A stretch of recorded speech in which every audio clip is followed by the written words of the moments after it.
Hi, this is Hank with Reptile Toolworks again. I've been doing kind of an archery theme, all right? We made a tool called the Whiskey Scoop, okay? That was made for green wood and greenware manufacturer. Like you were going to carve a green wood cup, you were going to carve a spoon, you were going to carve this, you were going to carve that. Now, we've sold a lot of these over the years with our duck spoon blank and our full-size spoon blank, okay?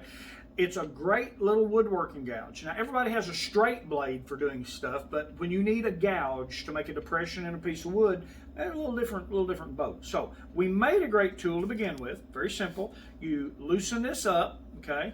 Flip the loop over the end of the handle, okay? Pull that back through it, and you've got a handle.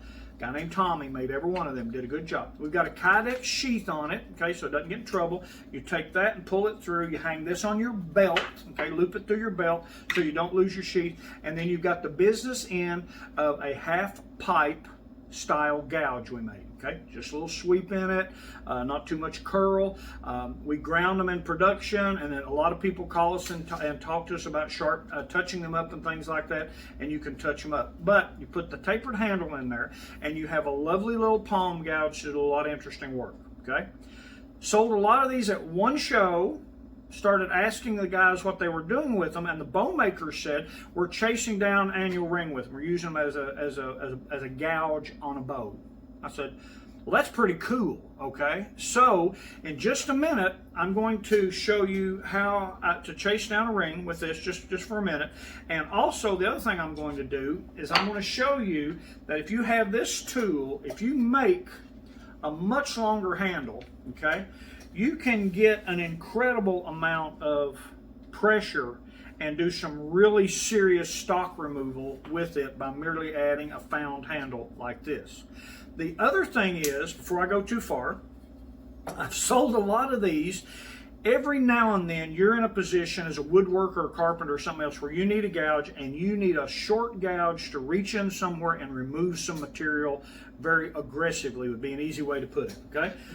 A lot of people that I sell these to have talked to me about literally using a hammer on the end of the wood of the metal part. Okay, it's A36 carb and heat treated and hardened. Go ahead. Okay, just wear eye protection. And I've done it myself. We'll be into a serious bowl cutting. You need to get into a corner or something, or reach in and cut a part out of a 2x4 to make something work in a house or a construction site. Makes a great little gouge that you can literally use a hammer, a hardened hammer on. Okay, now the thing is, sooner or later it may mushroom over and might not fit this, but due to the way it's made and our A36 carb, don't worry too much about it, okay? Don't want to get too long-winded there. We're going to break real quick, step right over there. I'm going to show you the use of the gouge on a couple pieces of wood. If you're a bow maker and it spins your wheels, go, go, go. If you're a woodworker and it spins your wheels, go, go, go. If you're not, sorry for wasting your time. Okay, thanks. Okay, so here we are. We're clamped in the wooden jaws on a vise, and this is where I started bow making years ago with hedge staves, but I actually had a couple scraping tools, and believe it or not, the guy who showed me how to do it used a slightly dull hatchet head, and that's how he scraped down to an annular ring. Well, to show these guys we're talking about, what they were talking about doing was coming in and working their way down to that ring and removing excess material, okay, and then scraping on down to it. Now this was the bow stave I found outside, if you remember, and it is a terrible, terrible bow stave.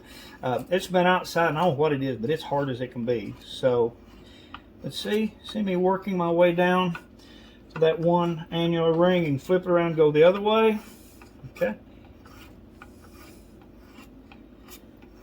All right, and then cut down and then take over with scrapers. Now, like I said, when I talked about the bowyer's hawk, I was fascinated by the little chips that would be left in the artifacts that we would find, and that's exactly what that surface looks like when you do it with a gouge. Okay, now to keep rolling, I'm going to take that handle out. I'm going to put a much longer handle in here, and with it under my arm, okay, I can reach in here and take a very controlled cut. Okay, and run a ring out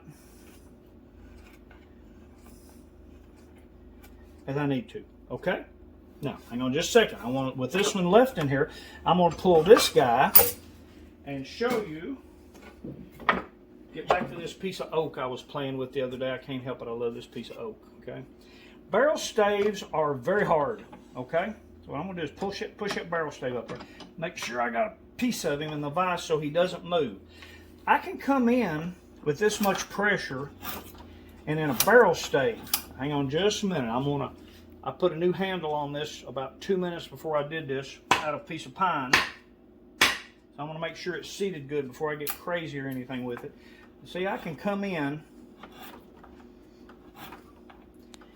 and even in something as hard as an oak barrel stave,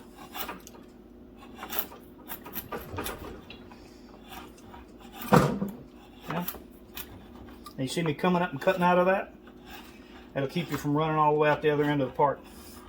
Anyway, pretty good little demonstration on the whiskey gouge. We sell a lot of these to people for a lot of different purposes. A lot of people merely buy one to put in their toolbox because when you need a gouge, you're in a situation in woodworking, you need a gouge, nothing else really works. Rotary tools come close, but when you really need a good gouge. They're fairly inexpensive, okay? They make up for it by being fairly inexpensive. So anyway, if you need a woodworking tool, you need a gouge. Now, we don't do any other chisels. We just do this gouge. So if you need one, add one of these to your toolbox. Thanks.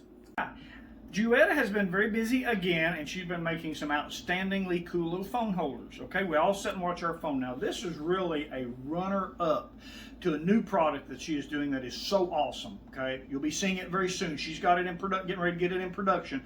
It is amazing. Okay, these are a lot of fun. Okay, and a great gift. So you see my phone holder here. It's got a base. Okay, I can get on and do my phone stuff. But this one, of course, is my alien, not an illegal alien. Okay.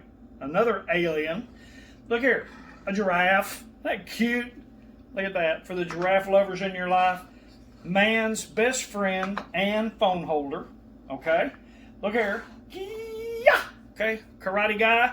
And least of all, but not least of all, is the Russian bear. Okay, it is the bear. So I can barely stand how beautiful these are. All right. So Juetta is making and selling these, okay? We're hawking her products while we're hawking my products. So listen, you have a great day. Thanks for watching. And like I said, I hope it didn't take me but a minute to make you smarter than I am.